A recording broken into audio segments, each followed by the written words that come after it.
সামনেই Valentine's day চলে এসেছে। একে অপরকে পার্টনাররা অনেক কিছুই গিফট দেবে। তো সবকিছু জিনিস কিন্তু দিতে নেই। যেরকম হচ্ছে আপনি কখনো পারফিউম জাতীয় কোনো জিনিস আপনি পার্টনারকে দিতে পারবেন না, দেওয়া উচিত না।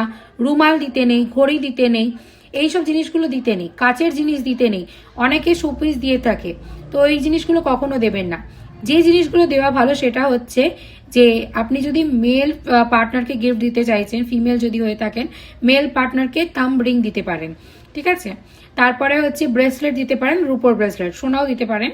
আর যদি আপনি যদি ফিমেলকে গিফট করতে চাইছেন তাহলে রূপোর পায়ের তোড়া দিতে পারেন। আর চুড়ি দিতে পারেন, তবে সেটা কাচের চুড়ি হবে না। টিপের পাতা দিতে পারেন। সাজাগোজার কোনো কিছু গিফট আপনি দিতে পারেন।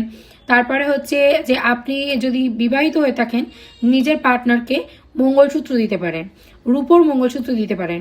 রূপো কিন্তু চন্দ্রকে রিলেট করে, চন্দ্র সম্পর্ক জায়গাটাকে ব্যালেন্স করতে সাহায্য করে। তো সেই জন্য এই জিনিসগুলো দেওয়া যাবে। সাজাগোজার জিনিস এই জন্য দেওয়া যাবে কারণ সাজাগোজার জিনিস শুক্রকে ব্যালেন্স করছে, রিলেট করে।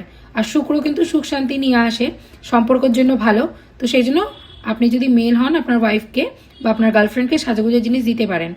কিন্তু ঘড়ি আর কখনো হচ্ছে কাচের জিনিস, রুমাল, পারফিউম এগুলো গিফট করবেন না। তো ভ্যালেন্টাইন্স ডে চলে এসেছে, সবার সাথে ভিডিওটা শেয়ার করো যাতে সবাই ভালোভাবে এই দিনটাকে পালন করে আর তাদের সম্পর্কটা খুব ভালো থাকে। সবার সাথে শেয়ার করো।